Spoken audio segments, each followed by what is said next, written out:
por ser nuestro anfitrión, y a la guapa Noemí, que siempre tan eficiente en organizar estas cosas. Ya tienen a la mano seguramente las reglas del debate, y ahora los comentarios de Gregorio García, de manera que doy la palabra al licenciado Gregorio inmediatamente. Sí, muchas gracias. Trataré de ser breve primero para hablar de qué comprende la reforma.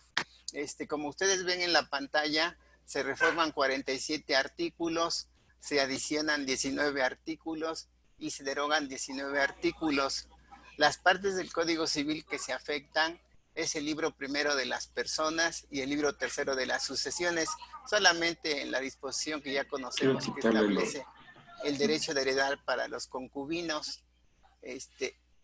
A mí me llama la atención básicamente tres niveles de análisis que tenemos que hacer del documento o de la propuesta de ley. Primero, el aspecto ideológico jurídico que compete al ámbito de la filosofía jurídica.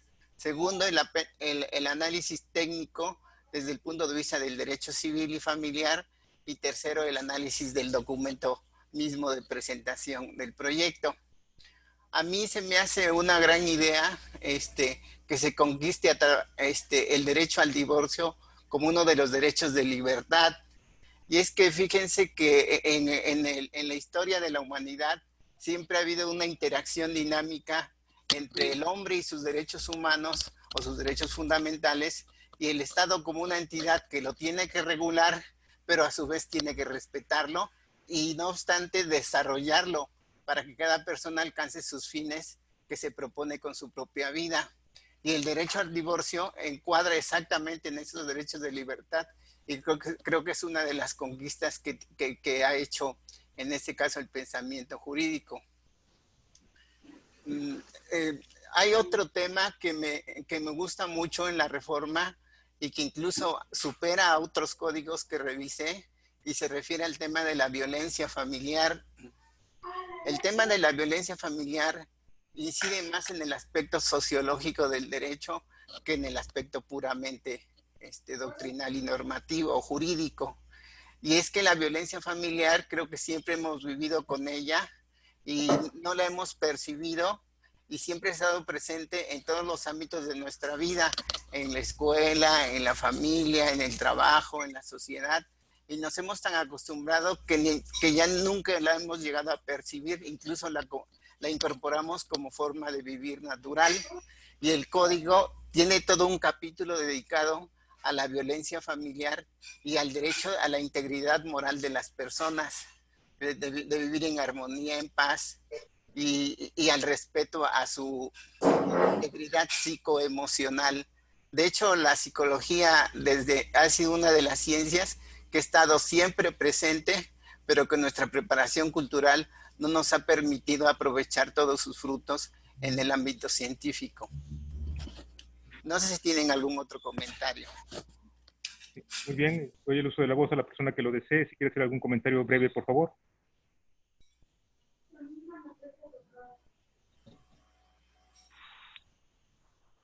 Bien, como no lo hay, doy solamente algunas pautas importantes que tienen ya todos seguramente mis comentarios de las reformas y hago notar solamente la amplitud de las reformas, mi simpatía por ellas, que se negoció seguramente en forma política para conseguir lo poco o lo mucho que se pudo conseguir, y mi crítica acerca de algunos artículos que se copiaron en forma indiscriminada y a veces sin tener el cuidado necesario. Le he llamado inconsistencias de forma y de fondo. Están relacionadas en las páginas 5, 6 y 7.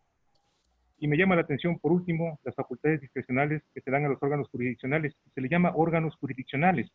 No me pregunto por qué no decir solamente el juez o los jueces.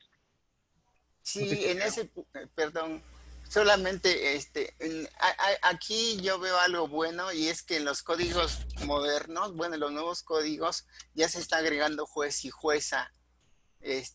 Entonces, este problema del lenguaje de género ha hecho que tomemos el lenguaje técnico. En la doctrina, el tribunal es órgano jurisdiccional, de modo que es lo más adecuado y lo más técnico, y no utilizar vocablos ocurrentes como el de juez o jueza u órgano jurisdiccional. Está bien. Fíjense que en el aspecto constitucional a mí me interesa recalcar un tema muy relevante Y es que, como ustedes recuerdan, a partir de 2017 se le agregó una fracción, si no es que es la 30ª, al artículo 73 de la Constitución Federal. En ella se establece la competencia del Congreso General para legislar para expedir el Código Nacional de Procedimientos Civiles y Familiares.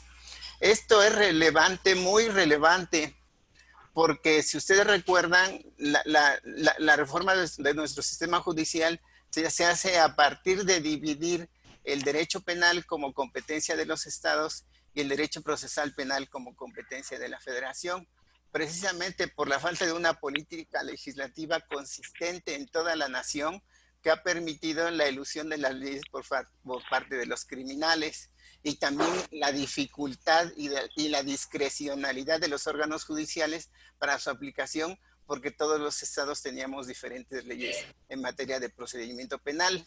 Este movimiento se trasladó al derecho civil y familiar y se propuso, como ahora ya está, que tengamos un Código Nacional de Procedimientos Civiles y Familiares. Gregorio, ¿me permites una intervención? Sí, claro. Sí, gracias. Adelante. Efectivamente, gracias, José Antonio. Justo iba a comentar que he estado revisando el proyecto de iniciativa del famoso Código Nacional de Procedimientos Civiles y Familiar, y efectivamente hace referencia de manera indistinta a órgano jurisdiccional en unos artículos, y en otros hace referencia a juez, a jueza. Y esta iniciativa que se refiere a los notarios, hay una parte que refiere notarios y notarias. Entonces va de la mano con lo que José Antonio estaba comentando en el tema y la tendencia que hay ahorita, como señala Gregorio, precisamente de tratar del uso del lenguaje, pues serlo pues enfático en la distinción de género que se le llama, ¿no? Entonces, pues bueno, es una observación que efectivamente el código que ya está en la iniciativa presentada, así lo señala, en adición a lo que comentas, Gregorio. Gracias. Muchas gracias. Sí, fíjense que este tema para mí es muy relevante porque todavía recuerdo que con el magistrado Alfonso Valderas Ramírez, con quien fue mi profesor en la maestría de juicios orales, le reiteraba que hay disposiciones que tenía el Código Nacional de Procedimientos Penales y que las reitera el Código Penal, de modo que hay duplicidad de disposiciones, una en el ámbito nacional y una en el ámbito local.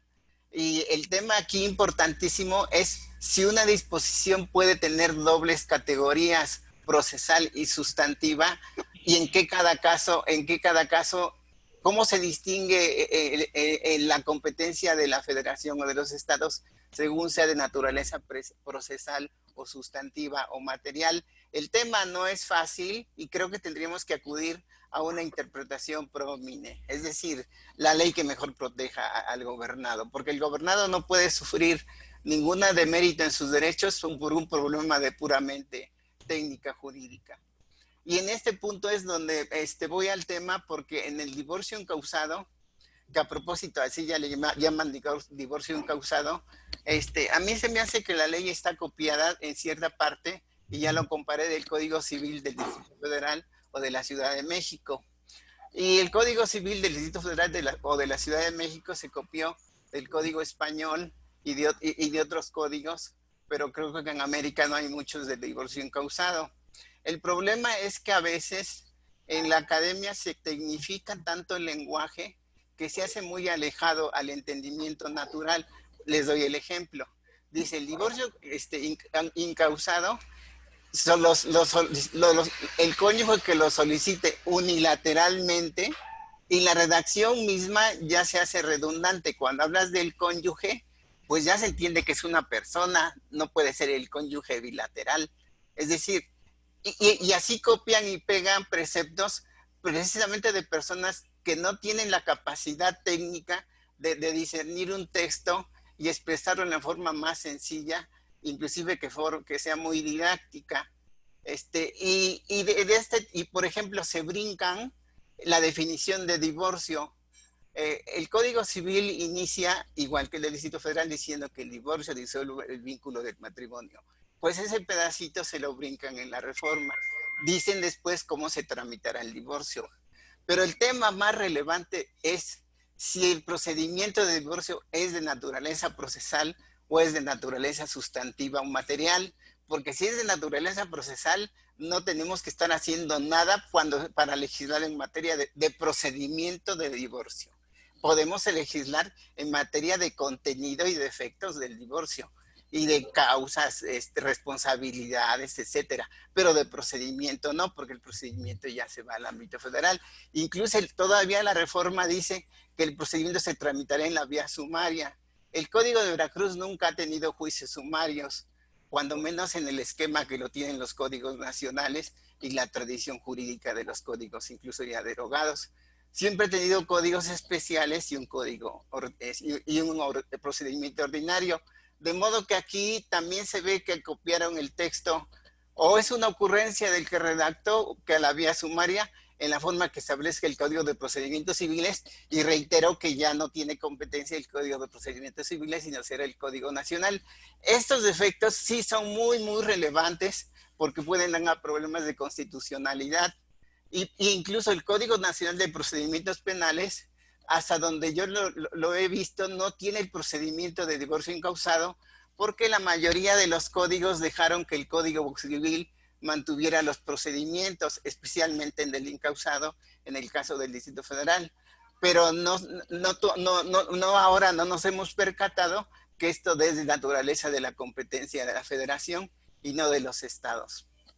Pero es muy interesante este tema, y algo que me gustaría agregar es que hace falta asignarle competencia al notario para hacer las solicitudes de divorcio en materia civil, especialmente en estos días. Yo tuve una persona que me pidió hacer un trámite de divorcio, que el administrativo, como ustedes saben, se lleva ante el oficial del registro civil, se presenta la solicitud, se declara que no se tienen hijos mayores con derechos alimentarios, que no está la cónyuge embarazada, que ya se liquidó la sociedad conyugal y se levanta un acta de inmediato. Eso nosotros ya lo podemos hacer.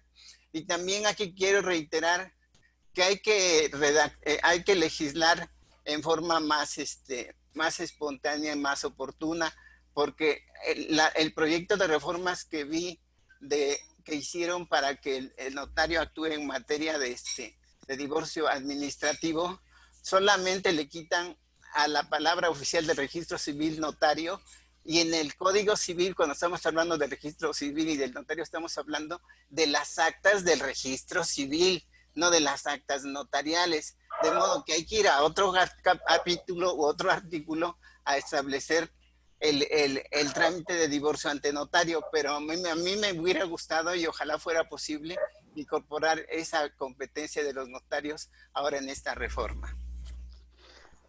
¿Puedo hablar? Sí, adelante. Gracias, Gregorio y José Antonio. De hecho, y bueno, para los demás les pregunto, esa era una de las principales dudas que ahora me abordan, porque justamente es la pregunta. El divorcio ante notario, en las entidades federativas que ya lo tienen regulado, está incrustado en el Código Civil Sustantivo, y ahí está el proceso. Creo que ninguno lo tiene en su Código de Procedimientos Civiles. Por lo tanto, técnicamente, y desde el punto de vista constitucional, si es correcto, porque bueno, nos hicieron la observación precisamente en esa cuestión, oye, ¿se puede regular en la norma sustantiva el proceso de divorcio ante notario? Y se tiene que hacer en el Código de Procedimientos Civiles. Número uno, dice, bueno, ahora con las ya prontas derogaciones de los Códigos de Procedimientos Civiles, debe estar en el Código Nacional de Procedimientos Civiles Familiares. Y tengo una tercera pregunta, o debe estar regulado, y de esta manera no se viola constitucionalmente lo relativo ahora al Código Nacional en la ley del notariado, el divorcio ante notario. Digo, como decía Gregorio, no está fácil en ese tema, por lo menos desde esta perspectiva. No sé qué piensan los demás. Gracias, Daniel. ¿Alguna otra opinión? Sí, doctor, si me permite. Daniel, yo considero que, como lo mencionas, en la ley del notariado se podría llevar a cabo el procedimiento. De hecho, a mí me parece que todas las actividades que realiza el notario en jurisdicción voluntaria deberían tener una claridad en el procedimiento en la ley del notariado, y la razón es muy sencilla. Cuando redactan los códigos, en este caso civil o el de procedimientos civiles, en los que hay una intervención del notario, generalmente confunden mucho y no plantean el procedimiento de manera correcta, que se adapte a lo que nosotros hacemos. Y entonces a mí me parece que, a menos no le veo. Es decir, yo creo que sí podría hacerse en la ley del notariado y tendríamos un documento mucho mejor hecho y una guía para todos los compañeros. Gracias. Muchas gracias, Noemí. ¿Alguna otra intervención? Bueno, yo solo quisiera, si no tienen otra intervención, aclarar que ya en la doctrina se distinguen actos por su contenido material, no por su ubicación normativa. Es decir, que una disposición esté en el Código Civil no quiere decir que sea de naturaleza civil. Incluso el Código Civil en este punto es muy arbitrario, porque si ustedes están de acuerdo, toda el capítulo del registro civil realmente es derecho administrativo en lo que se refiere a la intervención del Estado en la fe pública en los actos de derecho civil. De modo que ahora podríamos decir que es derecho administrativo o es derecho civil, o podríamos decir que es derecho administrativo civil, porque el derecho administrativo es una rama del derecho que tiene vertientes en todos lados. Hay derecho administrativo penal, hay derecho administrativo fiscal, hay derecho administrativo electoral, de modo que podría haber derecho administrativo civil, pero si es derecho administrativo entra en la competencia de los estados. Ahora, ¿cuándo es derecho administrativo? Cuando regula la acción del Estado de Veracruz. Y si la acción del Estado de Veracruz viene regulada a través de la fe pública en el registro civil, el acto es de naturaleza de competencia estatal. Y el derecho civil siempre sigue siendo estatal, de modo que no tenemos problema para tramitar el divorcio notarial en la vía administrativa, puramente estatal. Hay otros contenidos del Código Civil, por ejemplo, todo el procedimiento de usucapión, comprendiendo informaciones testimoniales de posesión y informaciones testimoniales de propiedad, son netamente procesales. Están en el Código Civil porque es una tradición jurídica, porque si recuerdan desde el derecho romano era el derecho de las personas, de las cosas y de las acciones, y venía todo junto, no había una distinción entre el derecho procesal, administrativo y civil, venía todo compendiado, y por eso llegó al Código Civil todo así.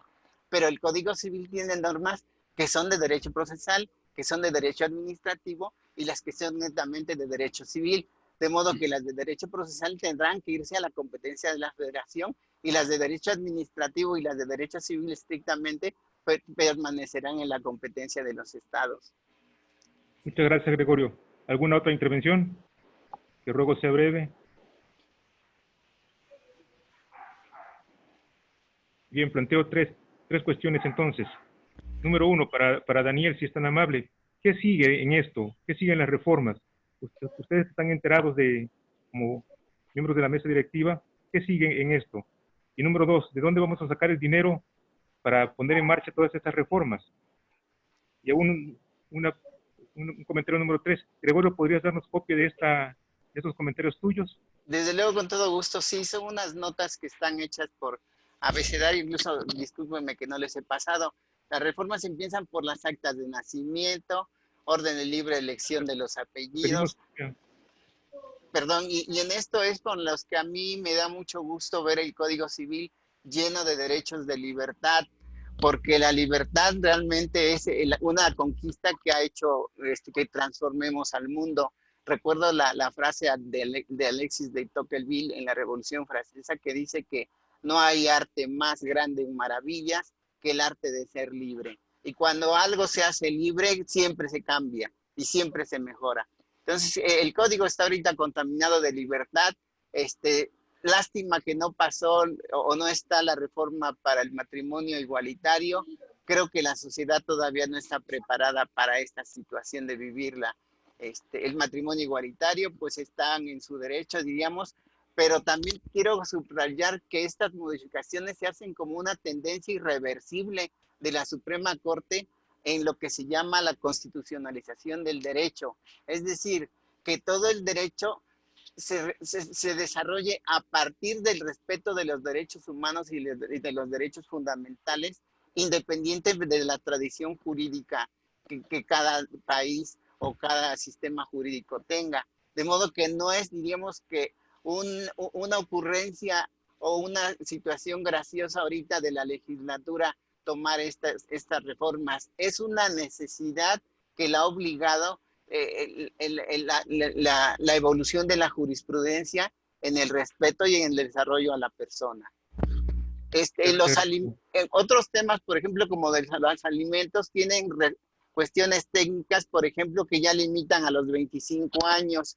Y es que en la práctica judicial tenemos demandantes de alimentos hasta de 30, y la Corte ha tenido una actitud muy conservadora respecto a los demandantes. Inclusive sostiene que si repites toda la carrera, aún así tienes derecho de alimentos, porque significa, al contrario, que eres un poquito retardado para aprender y que entonces con mayor necesidad los tienes que aquel que es más listo para desarrollarse a sí mismo. Pero creo que la Suprema Corte ha establecido todo el contenido de esto. Y por otro lado, fíjense que hablando en el orden administrativo, en Veracruz tenemos derecho familiar en el ámbito administrativo. Está el sistema de desarrollo estatal de la familia, el del DIF. Está una ley que se llama Ley de la Violencia contra la Violencia Familiar, y está otra ley que se llama Ley del Derecho a las Mujeres a una vida libre sin violencia. Estas leyes tienen obligaciones del Estado en el ámbito administrativo para tutelar los derechos familiares. Inclusive algo bonito de la reforma es que tiene una serie de medidas de protección para la víctima de violencia familiar, tanto en concubinato, en parentesco, en matrimonio. Y estas medidas de protección estuve viendo que se las copiaron de esa ley del derecho a las mujeres a una vida libre de violencia. Y hay algo también, y es que esta ley faculta mucho a los juzgadores, y puede ser que ahí tengan normas de derecho procesal que invadan la competencia. La verdad, creo que quien redactó esta ley incluso utilizó lenguaje forense. A veces dice que las partes en el convenio o las partes establecerán tales o cuales obligaciones, y se está refiriendo a las partes procesales. Realmente en el Código Civil no se puede hablar de partes procesales, se hablará de derechohabientes, de cónyuges, de hijos, etcétera. Entonces, la redacción está un poquito viciada por la práctica forense, y algunos casos, por ejemplo, en el caso de la elección de apellidos, dice que si los padres no se ponen de acuerdo en el orden de los apellidos, lo hará el encargado del registro civil. Y tú dices, ¿y con base en qué y por qué? Es decir, si yo y mi esposa no nos ponemos de acuerdo, ahora el encargado dirá qué apellido va primero. Pero además la ley no tiene como objetivo aventar los problemas al juez. La ley tiene como objetivo resolver los problemas, de modo que la ley tiene que poner, por ejemplo, que se escogerá al azar o un medio de resolución del problema, pero no decir que lo haga ahora el encargado del registro civil, y no decirle con base en qué. Muchas gracias, Gregorio. ¿Algún otro comentario? Sí, doctor. Me Adelante. parece que en el tema que tratas, Gregorio, Gracias, no es tan sencillo decir que habría la presunción de que primero el del papá y luego el de la mamá, por ejemplo, ¿no? Sí, así es. Sí. Técnico. Gracias. ¿Algún otro comentario? Tenemos unos pocos minutos todavía. Tenemos tiempo, doctor. Bueno, yo sí quisiera hacer un comentario, si me permite. ¿Sí me escuchan? Miguel Ángel, bienvenido. Sí, muchas gracias. En primer lugar, amigos notarios, pues me da mucho gusto escucharlos reunidos en esta ocasión, aunque sea a través de medios remotos. Yo creo que es muy importante la cuestión de que por primera vez nos podamos reunir de esta manera a través de una plataforma, adecuándonos a las circunstancias en que estamos viviendo, pero sobre todo también a las nuevas tecnologías. Me parece muy importante, pero particularmente me da mucho gusto ver reunidos a mis amigos notarios. Estuve analizando estas reformas al Código Civil, y bueno, tiene mucha razón nuestro amigo Gregorio, en el sentido de que nos dan una amplia libertad. Yo le encontré algunas cuestiones interesantes que no logro descifrar, simplemente las voy a comentar. por ejemplo, tratándose de la cuestión de la convivencia, cuando hay una separación en ese sentido, habla de ingratitud, pero no explica a qué cosa se podría entender por ingratitud. Yo solamente la recuerdo tratándose de la donación, por ejemplo, pero aquí no se menciona. Igualmente encontré la cuestión de la vía sumaria, que en el Código de Procedimientos Civiles no existe, ya lo mencionó el diputado Gregorio. Entiendo una cuestión muy interesante aquí, en donde en el artículo 142 y 242 cuater se habla de la suplencia de la queja, o algo parecido a la suplencia de la queja, que tampoco la había yo visto en nuestro código. Y finalmente encuentro una anotación preventiva que manda que se haga tratándose de cónyuges que en los que tengan copropiedad respecto de alguno o algunos inmuebles. No le encuentro una razón lógica para que se mande a hacer una anotación preventiva de la demanda. Nada más como comentario. Esa sería mi intervención, amigos notarios. Muchas gracias, Miguel Ángel. ¿Algún otro comentario? Doctor, solamente para recordarles que no solo tenemos 30 minutos, podemos disponer de más tiempo hasta que el maestro Gregorio manifieste todo lo que tiene por allí preparado. Ah, excelente. Yo pensé que estábamos reducidos a 30 minutos. Lo sé, por eso era importante hacer la acotación. Gracias, Noemí. De nada. Adelante, Gregorio, si hay algún otro comentario Sí, o de sí, otros cómo notarios. no. Sí, fíjate, bueno, yo también quiero comentarles a todos el problema que ha habido en la tendencia del nacimiento de lo que ya ha sido llamado el derecho familiar, que para mí no solo se refiere estrictamente a los códigos de familia o los códigos de derecho familiar que ya se han expedido en el país, sino que también comprende la protección de la familia como un mandato constitucional que establece el artículo 4 de la Constitución. Expresamente establece que la ley protegerá el desarrollo de la familia, de modo que es un derecho autónomo que nace ahora con independencia del derecho civil, porque recordemos que el derecho civil tiene un sentido liberal y parte del principio de la autonomía personal, del principio de la autonomía de la voluntad de las partes, de las normas supletorias o enunciativas y que pueden ser derogadas por convenios en contrario.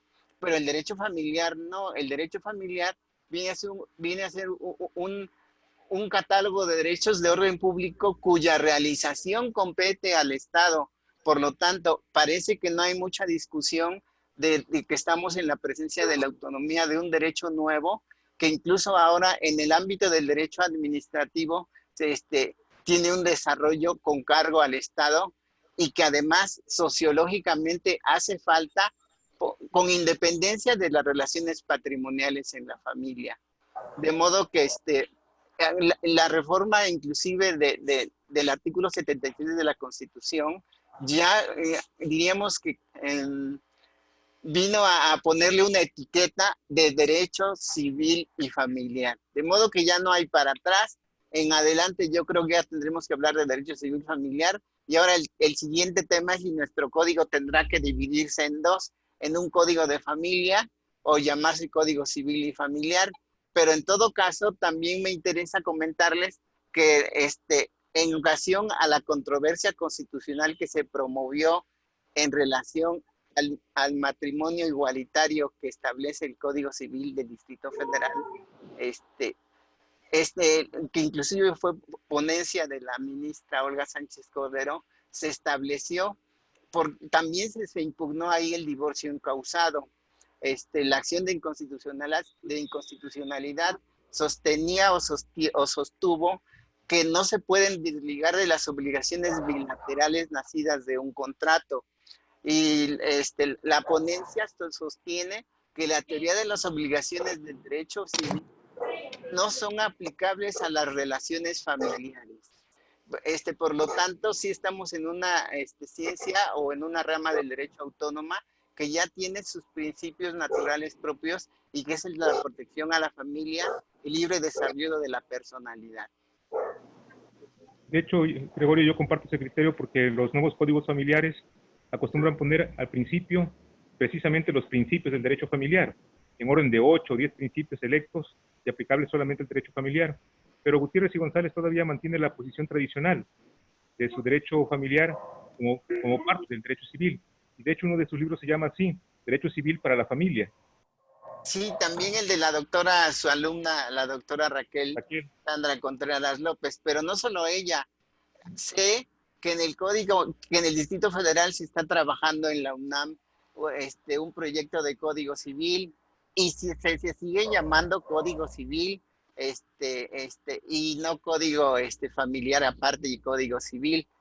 Parece que en la Universidad Nacional quien defiende a capa y a espada es el doctor Julián Huitrón Fuentevilla, que siempre ha sido el promotor del derecho familiar pero mucha parte de los académicos en la UNAM y en las otras universidades nacionales no están de acuerdo en esta nueva ciencia del derecho autónomo al derecho civil. Yo creo que hay que dejar pasar el tiempo y también madurar bien de qué se trata en el derecho familiar, porque en el derecho familiar no se trata de unas relaciones obligacionales comunes patrimoniales simplemente, sino se trata de tutelar la célula social que es la familia. A propósito, en Veracruz, la ley que define qué es la familia es la ley de asistencia social que establece el sistema para el desarrollo integral de la familia y que ya dice que es la célula a partir de la cual se desarrolla el individuo.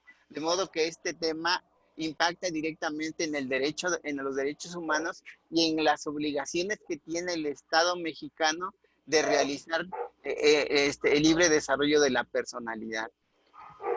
gracias, Gregorio. ¿Alguna otra intervención?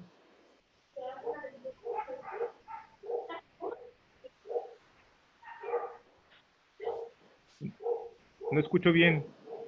Adelante, doctor. Sí, me queda una duda. Si, como bien dice Gregorio García, se está incrementando la carga estatal en el derecho familiar, me pregunto cómo vamos a solventar y a financiar esta carga del derecho familiar en el Estado. Sí, bueno, no sé si quiera comentar a alguien más, perdón. Sí, el problema que vivimos es que vivimos una demagogia legislativa y que yo no la veo mal, porque desde el punto de vista de la sociedad, nosotros generamos ideas y generamos opinión pública y las leyes están llamadas primero a ser didácticas y en segundo a establecer formas de pensamiento. De modo que si no tenemos una forma de pensamiento, cuando menos a través de una ley hay que crearla, hay que fomentarla y hay que desarrollarla. Todavía nos queda una segunda etapa que es el cumplimiento de la ley y luego una tercera etapa, los recursos para la efectividad y la evaluación de la aplicación de la ley. Creo que esas etapas todavía están en el futuro. Estamos apenas en la primera de generar ideas a través de las leyes, porque también es cierto que nuestra sociedad no conocemos las leyes y tampoco conocemos exactamente los avances científicos en muchas materias como ahora es la psicología o todas las ramas de la ciencia de las emociones, de los sentimientos inteligentes que nos obligan a cambiar de conductas en nuestra vida cotidiana. Incluso alguien a quien yo reconozco su trayectoria en el ámbito de los derechos humanos, el doctor Carbonell. Y el doctor Carbonell dice que el problema de los derechos humanos no está en la normatividad, sino en su efectividad. Pero su efectividad no solo en la relación de Estado y súbdito o gobernado, sino en su efectividad en las relaciones horizontales entre los particulares. Y él sostiene que los derechos humanos los debemos incorporar a nuestro pensamiento cotidiano para respetarlos nosotros en sí mismos primero. Por ejemplo, invadir la vida privada con expresiones, discriminar como lo es a los homosexuales o a las mujeres o a los que de algún modo tienen una limitación que les da la naturaleza o la sociedad. Mientras nosotros no eliminemos todos estos obstáculos, ninguna ley se podrá aplicar porque nosotros hemos sido el propio obstáculo con independencia de las obligaciones que tiene el Estado de garantizar el cumplimiento de los derechos humanos y de realizar ¿Un otro comentario? Complementando lo que dice el licenciado Gregorio García, yo tengo otro comentario.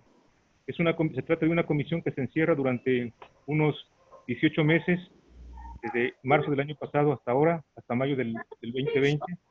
Resulta que hace una reforma compleja, pero al abrir la puerta para enfrentarnos otra vez a la vida real, se ve que el mundo sigue igual y que nada ha cambiado. Y en el futuro cercano, probablemente nada cambiará si no se tiene dinero para hacer efectivas estas reformas.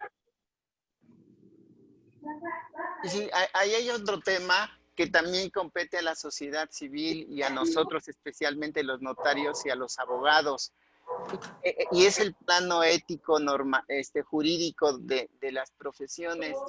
Por ejemplo, mientras nosotros en nuestra vida personal no hagamos pues fomento del respeto a los hijos, a la cónyuge, a la familia.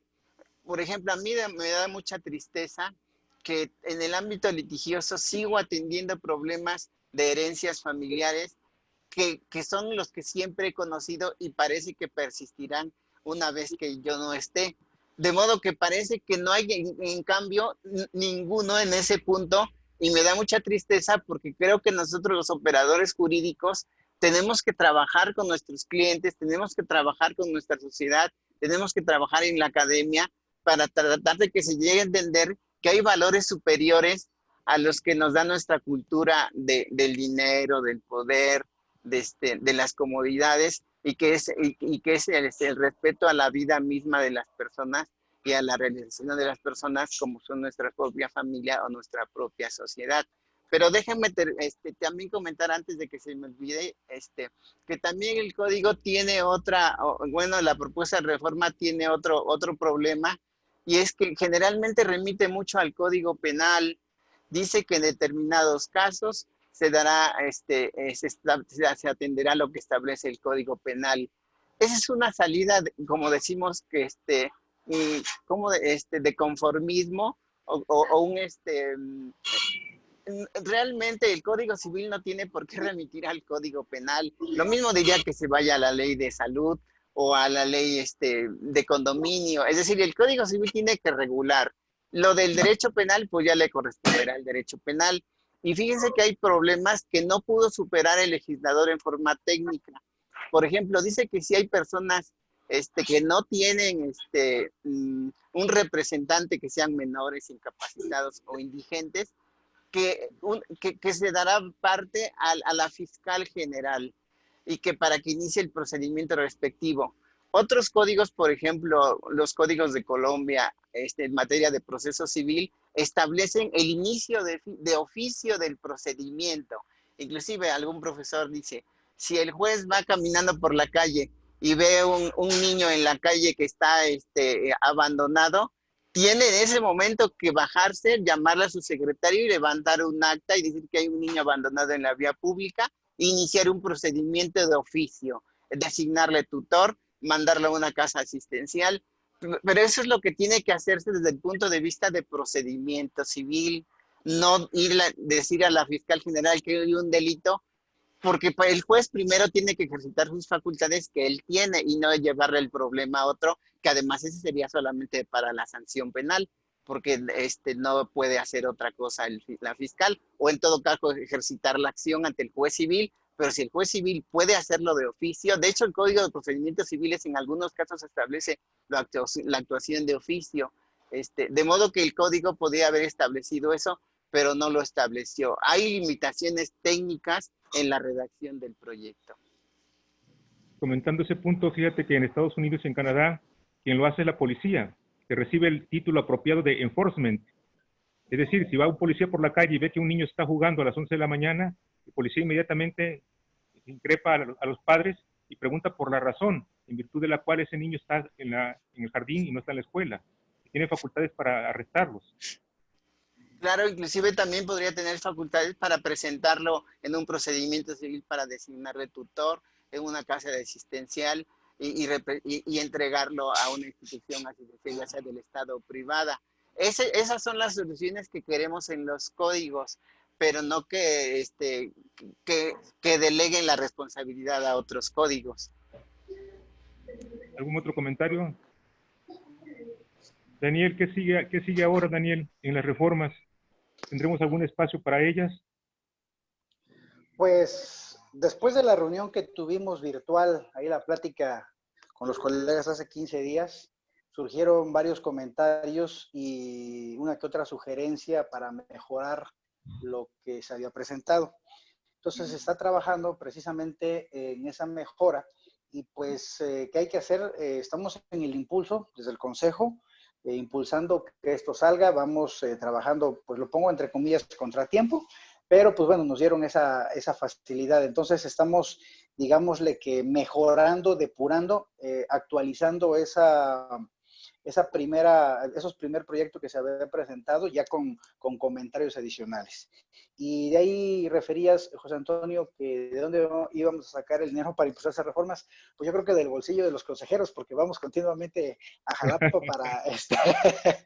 para darle impulso a esos temas, ¿no? Y realmente, a veces yo pienso que para el tema de las reformas, y bueno, se ha comentado mucho de tu parte, de Gregorio, de la necesidad de hacerlos, me parece que a veces no es tanto de cuestión de dinero, ¿no? Sino cuestión de voluntad, por un lado gremial, y no solo me refiero al tema del notariado, ¿no? Sino gremial en general de los abogados, sobre todo la voluntad política. Y parece que ahorita hay una buena coyuntura en ese tema, y pues bueno, es lo que estamos aprovechando por este lado, ¿no? Entonces, ¿qué es lo que sigue ahorita? Seguir impulsando, terminando de hacer esa actualización, que bueno, como ya saben, ahí nos estás apoyando en uno que otro tema, y pues darle para adelante, ¿no? Ya tenemos el objetivo de fecha programada, igual nos están apoyando ahí con una ruta crítica para presentar en tiempos esto, y pues bueno, no dejarlo, ¿no? Porque ahorita tenemos que aprovechar este escenario que se tiene, pues llamémosle favorable o de apoyo, pero pues no podemos dejarlo pasar. Entonces, en eso estamos ahorita, José Antonio. Muchas gracias, Daniel. ¿Algún otro comentario?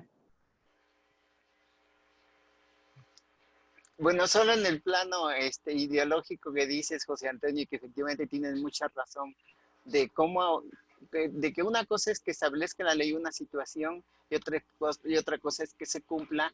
El proyecto contiene algunas medidas de protección para las víctimas, y esto uno generalmente se acuerda de las películas que ve uno policíacas. Les voy a dar algunos ejemplos. Tiene prohibición de acercarse o comunicarse con la víctima u ofendido, limitación para asistir o acercarse al domicilio de la víctima u ofendido o al lugar donde se encuentre, separación inmediata del domicilio, la entrega inmediata de objetos de uso personal y documentos de identidad de la víctima que tuviera en su posesión el probable responsable, la prohibición de realizar conductas de intimidación o molestia a la víctima u ofendido o a personas relacionadas, vigilancia en el domicilio de la víctima u ofendido, protección policial por la víctima u ofendido, auxilio inmediato por integrantes de instituciones policiales al domicilio donde se localiza, traslado de la víctima o ofendido a refugios y albergues, así como de sus descendientes, el reingreso de la víctima a su domicilio y las demás medidas que se consideren necesarias. Ahora, ¿dónde están los agentes de policía que puedan hacer esto? ¿Dónde están los refugios? ¿Dónde está el personal? Ahorita no tenemos ni tribunales funcionando. De modo que las leyes, yo no descarto que esto sea útil, porque cuando menos tenemos que empezar por algo, y es por hablar de lo que necesitamos. Pero no, definitivamente esto es como un sueño. Y sin embargo, los sueños tienen que hacerse realidad, y si esto no se aplica en el 100, que se aplique en el 0.001%, y con eso avanzamos. Sí, a mí me tranquilizaría, Gregorio, Noemí, ver, por ejemplo, que la patrulla está en la esquina de mi casa y que si mi mujer me quiere pegar, en ese momento llamo a la patrulla. Excelente. Sin necesidad de presentar una solicitud ante un abogado y luego ante un juez. Intervengo un segundito. Como dice el licenciado Gregorio, es un gran avance y aunque sea un sueño, y creo que ahorita estas medidas, estas reformas caen en el momento perfecto, porque ahorita con la pandemia y que muchas familias han estado realmente encerradas, los casos reales de violencia doméstica han aumentado muchísimo, porque es cuando tienen que estar conviviendo. Ojalá esto algún día se pueda hacer realidad. Gracias, Silvia. Doctor. Adelante. A mí me parece muy valioso estas reformas. Comparto su opinión de que en este momento, de forma inmediata, pareciera que no tiene manera de que se utilicen. Sin embargo, me parece que tenerlo ya en una norma, primero, va a permitir que mucha más gente lo conozca, que sepa que tiene un derecho que puede ejercer. Aunque la patrulla no esté en la esquina de su casa, cuando su esposa lo maltrate, por lo menos sabrá que tiene derecho a pedir el auxilio de las autoridades para su defensa. Y eso me parece que es un gran avance, poco a poco. Muchas gracias, Noemí. ¿Algún otro Justo, comentario? si me permite, en efecto, en adición a lo que comenta Noemí, hay un rubro en la exposición de motivos de este Código Nacional de Procedimientos Civiles Familiar que así lo refiere, que uno de los defectos de la aplicación de la ley es precisamente el desconocimiento de los derechos que los ciudadanos tienen para ejercerlos, o inclusive ni siquiera saben que tienen derecho a. Entonces, desde luego, con estos comentarios y el que ya por lo menos esté en ley, pues es un gran avance, y me parece que esta reunión que estamos haciendo y esto que va a quedar y se va a compartir, pues bueno, va a abonar en esto. Y es cierto, también decía Gregorio, ¿no? Que aquí los abogados, los notarios, la sociedad civil, y me parece que ese es un ejercicio que abona en ese tema, ¿no? Somos operadores jurídicos, y pues hay una palabrita ahí que yo creo que aparte de operadores jurídicos debemos ser proactivos jurídicos, ¿no? Colaborar nosotros mismos en ese tema, y es cierto, ya está puesto. Y pues bueno, a lo mejor sí va a tardar en llegar, pero por lo menos las bases están, ¿no? Y ya está en nosotros aplicarnos. Y me refiero a esto porque es precisamente uno de los argumentos base de la exposición de motivos del Código de Procedimientos Civiles. Nacional, Gracias, perdón. Daniel. Gracias, Daniel. Doctor. ¿Un comentario, Noemí? Sí, gracias. Aquí aprovecharía para comprometer al Colegio de Notarios, por medio de su consejo, que sería muy prudente que todas estas reformas las diéramos a conocer a partir del notariado, no solo para nuestros clientes, sino con los formatos que tenemos actualmente gracias al COVID, que nos va a permitir estar en la casa de todo el mundo. Entonces sería bueno preparar unas jornadas de comunicación de manera sencilla, una comunicación que pueda entender cualquiera acerca de estas reformas, para que la sociedad empiece a reconocer estos derechos y ejercerlos. Yo quiero comprometer a Noemí que haga una cápsula en el canal de YouTube del colegio sobre este tema. Ahí está, Noemí, ya. Ok, no me alcanza una cápsula.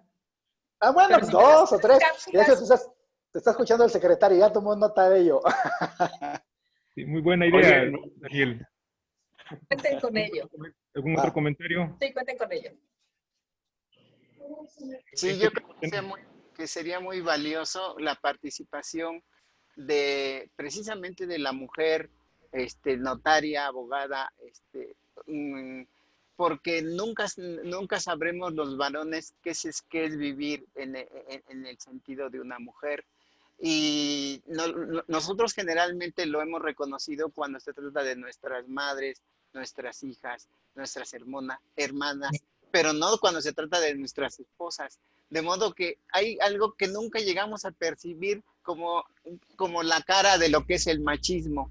Y que eso yo creo que nos ayudaría mucho, incluso para encontrarnos a nosotros mismos, las opiniones, las sugerencias y muchas realidades que tiene que contar la mujer ya en el concubinato, en el matrimonio, en la familia, en la discriminación laboral, en la discriminación profesional, porque también podemos decir que existe, en la discriminación, en la corrupción pública. Yo no sé si ya haya más acoso de las autoridades con los hombres que con las mujeres.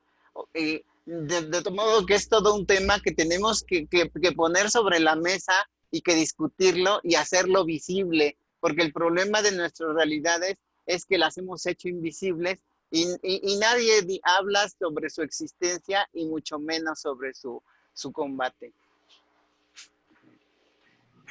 ¿Algún otro comentario? ¿Qué tiempo tenemos todavía, Noemí? Sí, doctor, lo que sea necesario. Muy bien. Hasta que Gregorio termine.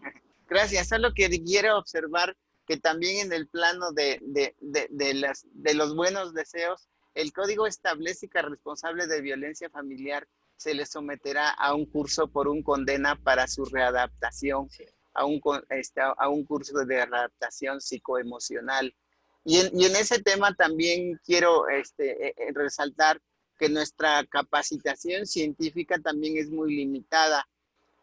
Por ejemplo, hemos tenido problemas en la universidad con alumnos y cuando les he preguntado sobre el psicólogo educativo, nos dicen que si es necesario le llaman para que venga. O sea que no está presente en ningún lado, ni el psicólogo educativo, ni el psicólogo clínico, y debería ser un profesional que deberíamos atender con mayor frecuencia.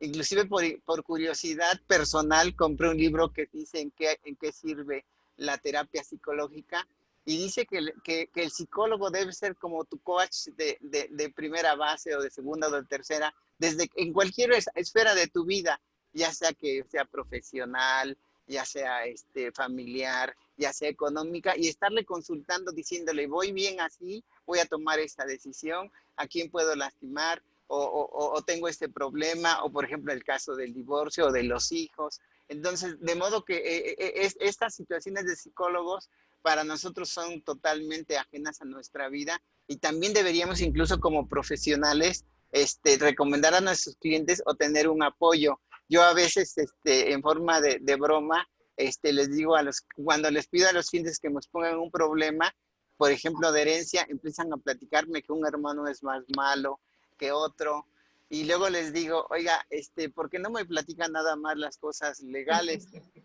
Y yo les recomendaría, ¿por qué no va a ver a un psicólogo? Y se los digo en serio y en broma, pero sí las personas estamos muy lastimadas a veces por cualquier situación que incluso dicen los psicólogos que no se sana si uno no la sana intencionalmente, y tenemos odios, rencores, venganzas, y todo esto es parte de nuestra profesión, porque desafortunadamente o afortunadamente nuestra profesión es multicultural, y de modo que tenemos que nosotros tener la capacidad de decirle a la persona, por favor, tranquilícese, no es un problema irresoluble y véalo con otros ojos, porque si no vamos a terminar pues remitiendo a todos a la fiscalía o al tribunal, que de todos modos no se va a resolver el problema.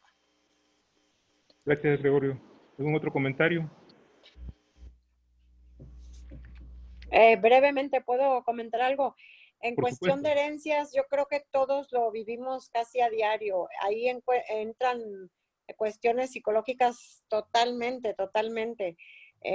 Hasta deberíamos nosotros de tomar algún curso que nos ayudara a apoyar a nuestros clientes, porque efectivamente empieza los celos de entre hermanos, y como dice el licenciado Gregorio, ¿por qué uno es mejor que otro? ¿Por qué le dejó al otro? ¿Por qué a mí no me dejó? Y todos esos pleitos muchas veces empiezan de pequeñas emociones que se vuelven enormes. Muchas gracias, Silvia. ¿Algún otro comentario? Bueno, por último, fíjense que algo que me gusta, el divorcio encausado, y que yo no dejo de aplaudir, es que precisamente la familia a veces ha estado fincada en el machismo, en el sufrimiento de la mujer, en la apariencia social, en una inercia que nos lleva a la vida. Y alguna vez la revista del abogado hizo una publicación diciendo que para que una persona se divorcie, primero tiene que convencer a su mamá y a su familia de que ella necesita divorciarse. Después de que lo ha hecho, le dicen que vaya a ver al cura para que él también le dé un consejo y lo persuada de que no se divorcie. Parece que nosotros estamos, digamos, topados con que tenemos que estar casados o tenemos que estar casados, de modo que en esta vida no hay otra opción. Y en segunda, que después de que ahora tiene que ir al abogado para convencerlo de que le patrocine su juicio de divorcio. Y después de eso el abogado le pedirá que lleve unos testigos, obviamente, y tendrá que conseguir y persuadir a los testigos del divorcio. Y después de que ya haya superado todo esto, ahora tendrá que esperar que una sentencia de primera instancia le autorice el divorcio. Después de esto, una sentencia de segunda instancia le autorice el divorcio, y después de esto, un juicio de amparo no aniquile su pretensión de divorcio. De modo que el divorcio era un camino, algo así, como un camino imposible. Y creo que el divorcio encausado ha establecido una libertad que no se llega a entender ni siquiera en su exacta dimensión. Puedo comentarles que en la universidad, cuando se aprobó, cuando se dictaron las primeras sentencias, yo les comenté a los alumnos que por su fortuna tenemos alumnos mayores y alumnos muy jóvenes, que ahora ya era susceptible el divorcio unilateral sin causa.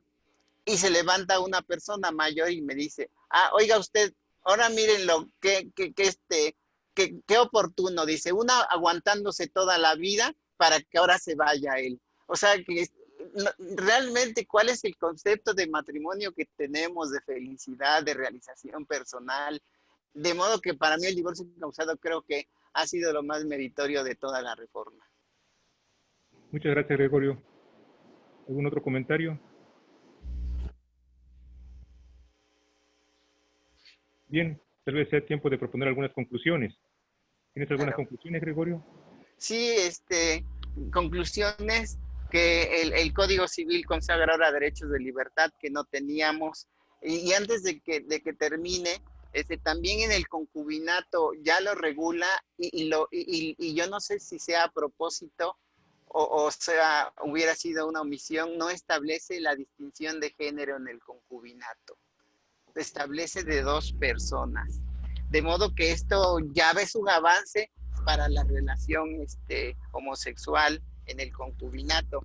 Y algo que hubiera querido en el concubinato, y es que el Código Civil del Distrito Federal estableció un registro de concubinarios, también tiene un registro de deudores alimentarios, porque es que el concubinato es muy difícil de probar y también muy difícil de argumentar, y sobre todo cuando son relaciones de amaciato.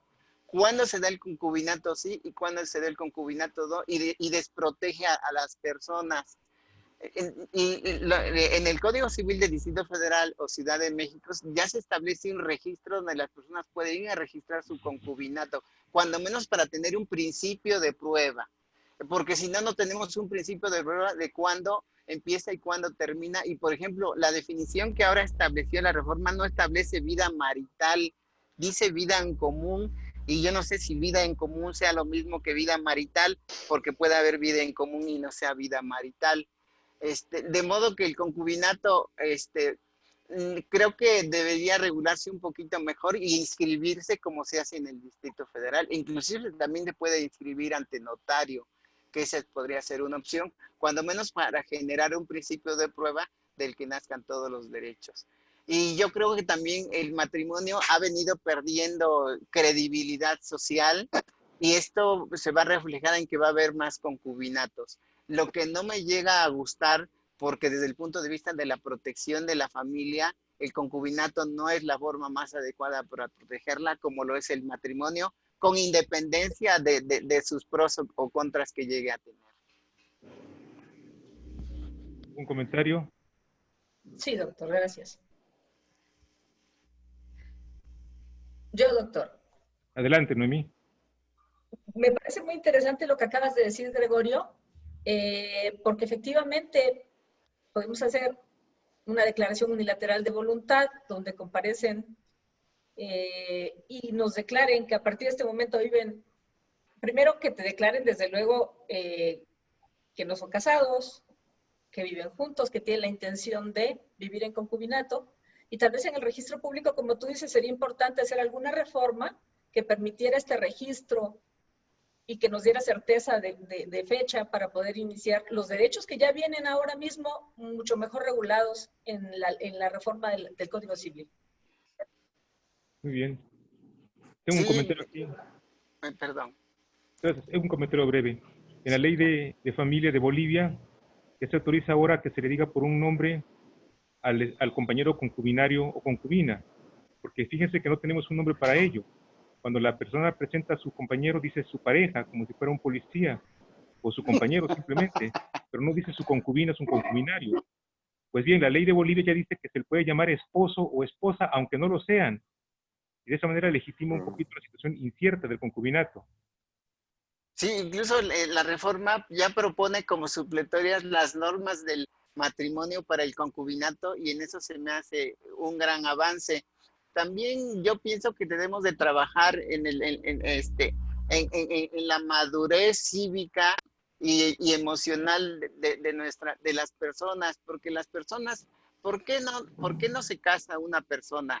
Pues independientemente de que tenga sus dudas, sus vacilaciones, parece que eso influye en su autoestima, de decir, yo no tengo derecho a una relación estable, formal, sino que pues así como que sí y como que no. Entonces, yo creo que debemos trabajar con las personas a que definan sus relaciones jurídicas y personales y las formalicen lo mismo que una compraventa. Es decir, si tú compras un coche y dices, ay, después me da la factura, no se preocupe, ahorita te doy la mitad y déjame el coche y ahí después vemos, eso no se debe permitir en una relación patrimonial, pues tampoco lo debemos permitir en una relación personal y trabajar con las personas para que formalicen sus relaciones y si quieres hacerlas de un modo privado, pues se puede hacer notarial. De hecho, en el derecho español hay uniones, de hecho, que se regulan ante notario y hay varios artículos ya publicados.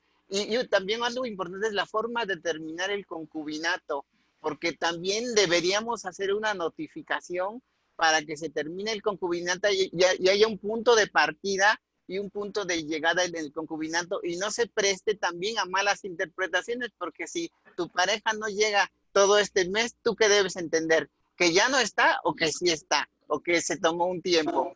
De modo que sí deberíamos trabajar con nuestros clientes y nosotros mismos en nuestra sociedad para que las personas lleven a las formalidades jurídicas los compromisos que asumimos. Gracias, Gregorio. ¿Otro comentario? Pues ya tenemos ahorita una nueva, vamos a llamarle propuesta para adicionar. No está mal el tema, además de que el concubinato, llamémosle como una situación de hecho, pues podría ser acreditable ante notario formalmente y tal vez dejarlo más preciso ahí en uno o dos artículos del Código Civil. Lo retomo para proponerlo y ver qué se hace, darle una mejor estructura a esta idea, ¿no? Desde el punto de vista legislativo. Gracias, Daniel, y yo tomo nota. Gracias. ¿Algún otro comentario? Pues yo creo que para ya no cansarlos mucho, por mí ha sido un placer estar con ustedes. Muchas gracias por la invitación y creo que tenemos mucho trabajo por hacer y yo creo que también sería bueno hacer unas observaciones de notas a esta reforma para hacérselas llegar a la legislatura con algunos comentarios, porque creo que en algunas cosas sí tiene algunos errores trascendentes.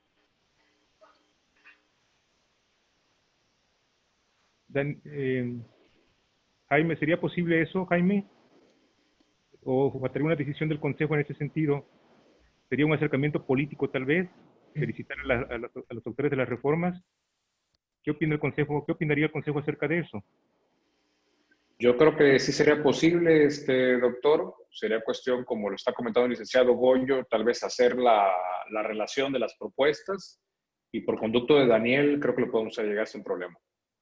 Bien, ¿no se verá como una actitud de tomar posición o de...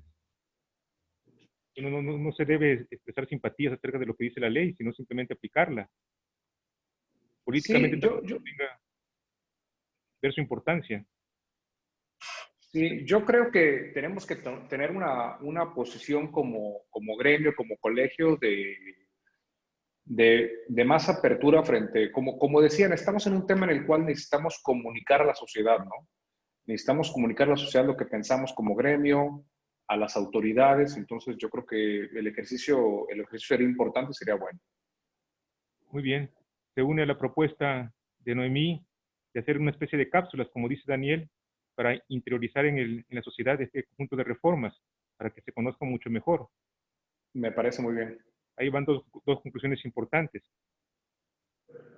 Y no solo Noemí, los demás colegas. Sin duda. Silvia, como mujer también ahí te invitamos a que precisamente hables sobre este tema. Claro que sí. Muchas gracias. Silvia. Gracias a ti, Silvia. Una tercera conclusión, Jaime, sería también establecer si esto se va a dar a conocer a los demás compañeros del gremio en todo el estado. ¿Se va a subir al canal de YouTube o se va a hacer de otra forma? Sí, es correcto. La idea del canal de YouTube es generar contenido. A mí, esta idea que tuvieron ustedes de esta reunión, grabarla, subirla e implementarla en la plataforma se me hace genial. Ojalá hay más demarcaciones se puedan subir ese tipo de situaciones. Creo que tiene mucho valor, aporta mucho precisamente. Y sí, con todo gusto. Después de que se grabe, me llega a mí un correo con el vínculo. Se lo hago llegar a Noemí y a Daniel. Y el día de mañana lo estamos publicando en Facebook y en YouTube. Excelente, Jaime. Y debemos agradecer a nuestra querida colega Noemí, en su carácter de delegada siempre muy eficiente para proponer iniciativas novedosas como esta. Es correcto. Muchas gracias.